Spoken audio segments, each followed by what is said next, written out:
Yeah.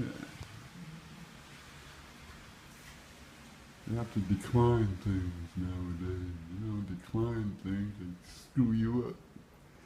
Anyway, I just got a call. I was doing a nice rendering. Let me start all over again. This is an interesting area that I began to work in with the cell phone technology. This came out of Nokia software that's in the JPEG software. So what I've done, I've kind of like ramped up all the various values, and this is the output in terms of the color that's in those values. It's built into the algorithm of the software, whereby all kinds of information is buried there. It's a matter of retrieving it. So I begin to understand the whole retrieval method while at the same time figure out how to neutralize it to get it to do what I want it to do. So this is a nighttime black and white image that I did the same thing with. This is, I think it's Plus X film. There's a lot of qualities in it. So this was taken during a major snowstorm, whereby light was kind of like at a minimum, while at the same time, I like all those different highlights that's in there. And normally I wouldn't be able to pull those highlights up unless I use filters.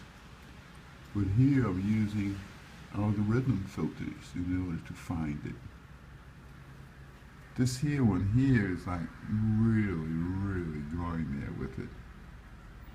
I always admired people who was able to print like this. And now I could do it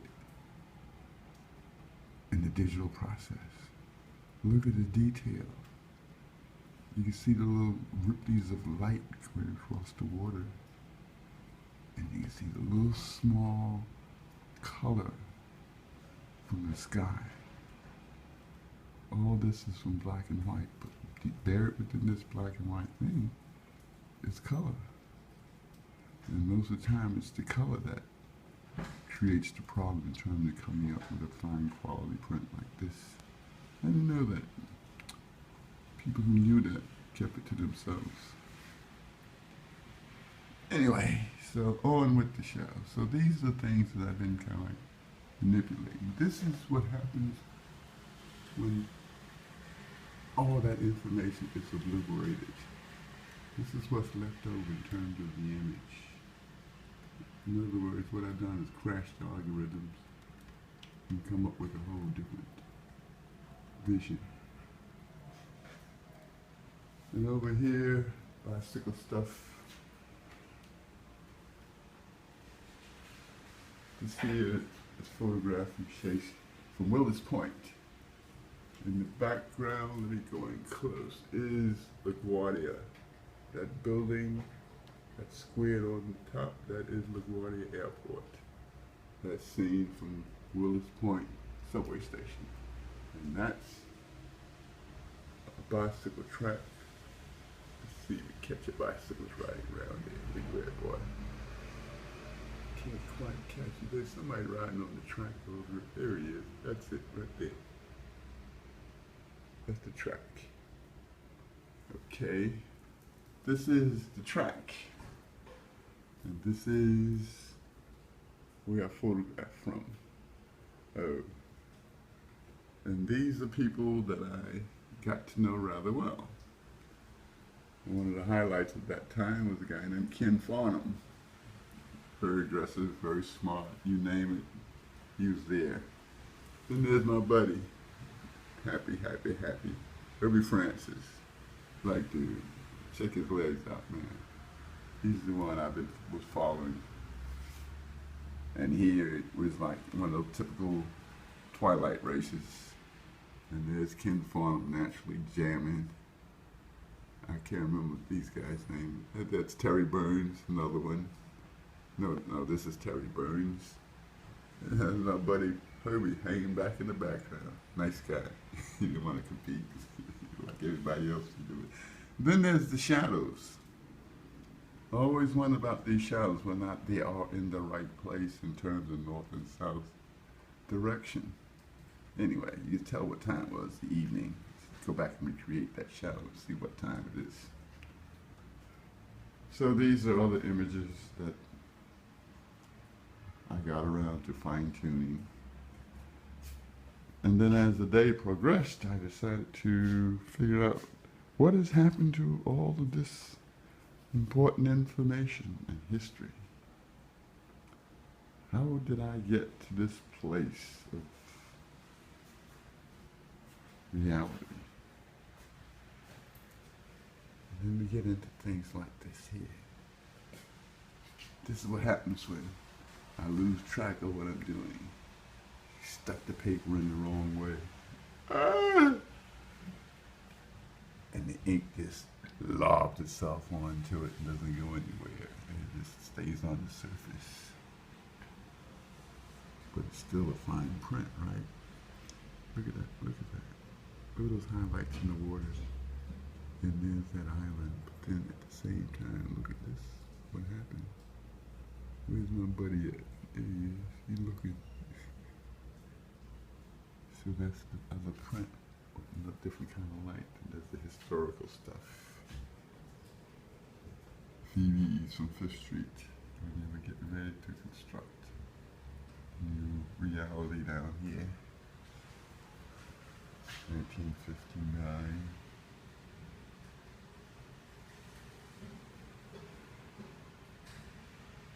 Always 59 was an interesting time. That's when I showed up. Hello. You see it. Oh, then there's history. Let's see now, what day are we looking at here? Summer and fall, 1989. What was happening then? New York University. Building an Afrocentric foundation. System of survival. Cooperative economics in the black community.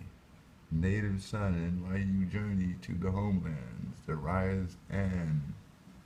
What? The rise and rise of hip-hop? What's that? Semantic of degradation? What? I can't read them words. Get something in my thought. Anyway, this is something that came out of NYU. And these are just the topics, the things that was being dealt with. These are the folks who's running it. Where are they today?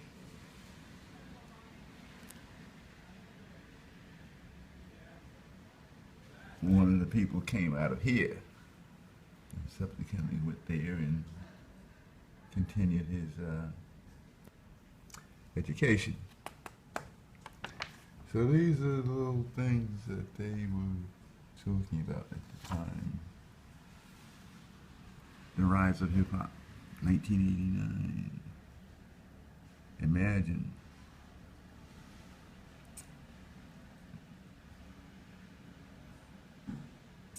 Okay, that's an interesting story, right? You have to slow this one down. There's more I want to get to.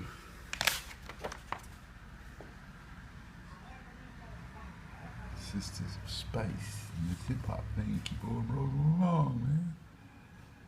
Rise to the top.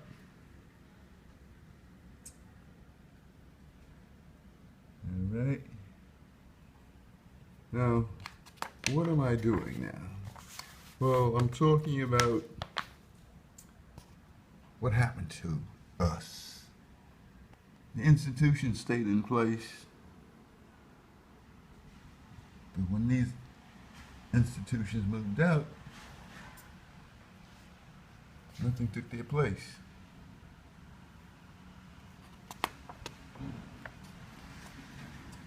But these are some interesting topics that were being covered at the time.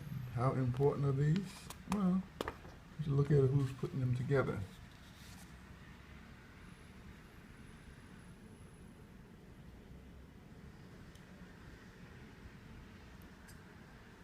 So we're addressing the issue coming from a section of NYU called Black Studies.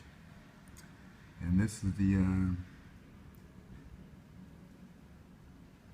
what they were putting out at the time.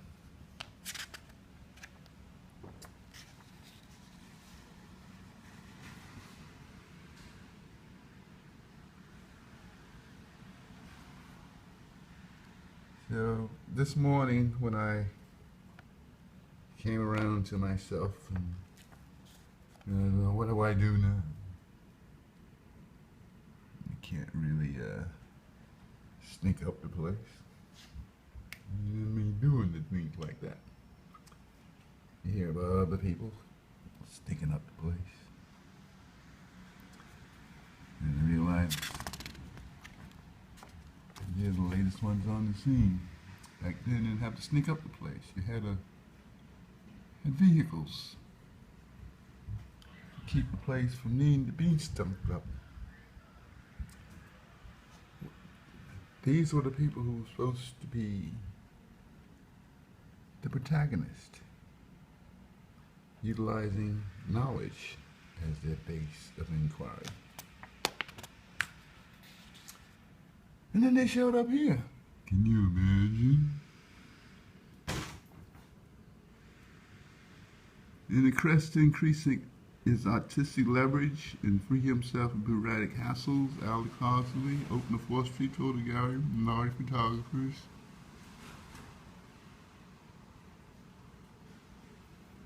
Halsey, who former did photographic work for Manhattan District Attorney's Office, was introduced to the field in '58.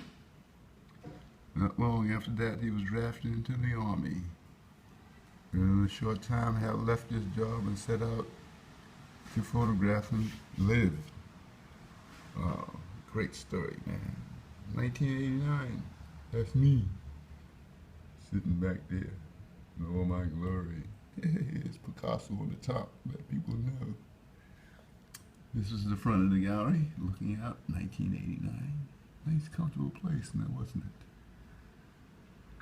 This is the rest of the story. 4th Street Photo Gallery offers much in the way of social and political commentary. A recent showing of hand-colored photographs of Joy Hiroshi offered a look into the Chinese and Japanese culture.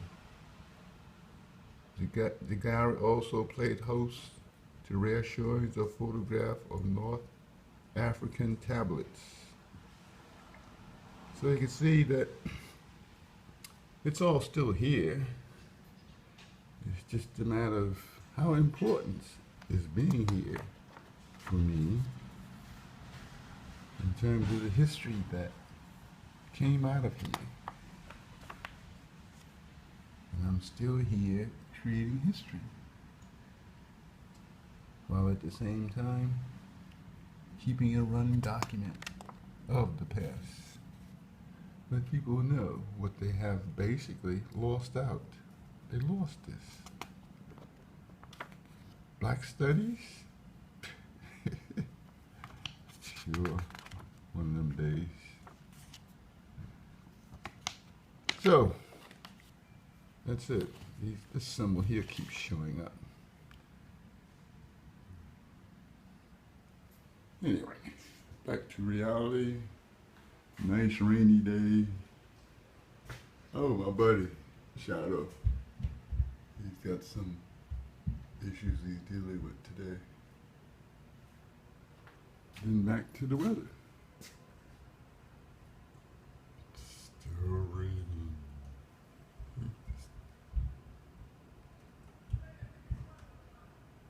Okay.